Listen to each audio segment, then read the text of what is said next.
Hi guys, welcome to the first episode of Forgot the Optic. I'm your host, well, not Ian McCon. Today we're going to take a look at the multi-purpose aiming reflective sight, aka MARS, made by ITL. I got this MARS from some random reseller on Facebook. My intent was to buy it and put on my ITL or SAR to give it a more original TAR-21 look. This optic was very popular in the late 2000s, was showing up in major video games such as the Call of Duty Modern Warfare, the Counter-Strike, video games on those lines. You can sometimes still find those optic in the video games today. However, when I was doing my research before buying it, I find little information about it. There are a couple 2 minutes on video on YouTube with no explanation. So today we're going to take a look at this good condition ITL MARS, going through all the function of this forgotten famous Israeli radar sight, which come with amazing tech. First, a little bit history, which I'm having a hard time to find.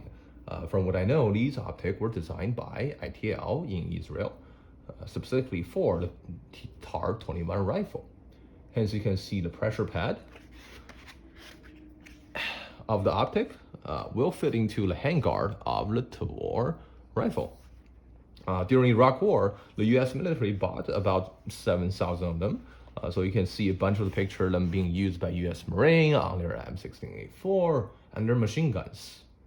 Then things kind of go downhill for this optic. The IWI decide to switch to my Pro Light M21, presumably due to the cost. And the button on the Tavor handguard become a blank plastic piece. Later on, this optic was being produced by Fraser Optic in the United States. Then it just basically disappeared from the pocket eye until recently seeing them in the service of Indian military.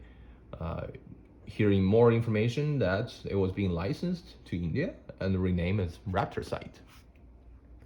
Then more pictures surfaced showing the MARS sight getting replaced by the Mapro Light MOR Pro with the updated Tavor rifle.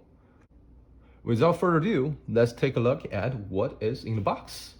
As you can see, this MARS comes with a black plastic protective case.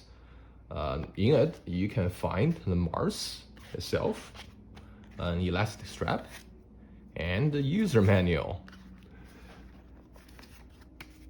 And at first, I thought this is just a radar sight, how special it could be. However, after reading this operator manual, I'm truly impressed by the design. As you can see from the danger, this warning label, this is the IR version of this ITL MARS.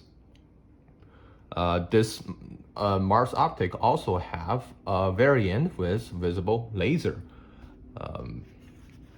The laser can be turned on by the pressure switch here. However, after I tested, it seems like it doesn't really stay on after you release it. And this specific unit actually have the QD mount to allow you to mount it on the standard Picatinny rail. For the red dot brightness control, it has 5 levels. So basically safe, right? High, medium level 2, and 1. 1 was being told, I was being told 1 was designed for using with night vision goggle. As you can see, this is a pretty simple red dot. It's just a dot, right? And then it is 1 MOA dot in the 100 meter. The optic use the WA size battery. In the manual, it shows they can also take the 3.6 volt WA size battery. But this optic only will last for 200 hours continuous working, which kind of prompted the design to have some power saving feature. So they did make this optic go to sleep after 10 minutes if you're not moving it, and wake it up when it detects any motion. So this optic can be motionally activated, which is a big selling point for some modern optics, such as the 6R Romeo 5, and I remember another modern optic is really popular recently. So this optic is way out of its time. So, should you buy a Mars optic in 2021? Well, if you're not building a Tavor SAR and turn it into a TAR 21 clone, then no. The reason is simple.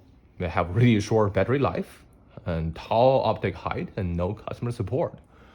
As I mentioned, the battery life is only 200 hours. For the red dot, aim point can achieve about 80,000 hours, while the standard EOTech 512 can last about 2,500 hours. This is only 200. Secondly, the red dot sit too high. This optic was designed for the Tavor rifle, which in my future video, it will show it will recess quite a bit into the rifle, which make it as unacceptably tall for rifle on the AR platform. I also see reviews online mentioning that it will block the iron sight on the AR platform. Third, there's no customer service for this optic. ITL later on got bought by a different company, and Freezer no longer make them. There were several complaints about lack of customer support. So if something goes wrong, you're out of luck. In conclusion, the ITL Mars was a product purposely built for the Tavor rifle, and its features was way out of its time, such as motion activation and IR laser. However, it was limited by the early 2000 technology and its original high selling price. Thank you again for watching this episode of Forgotten Optic, and have a good one.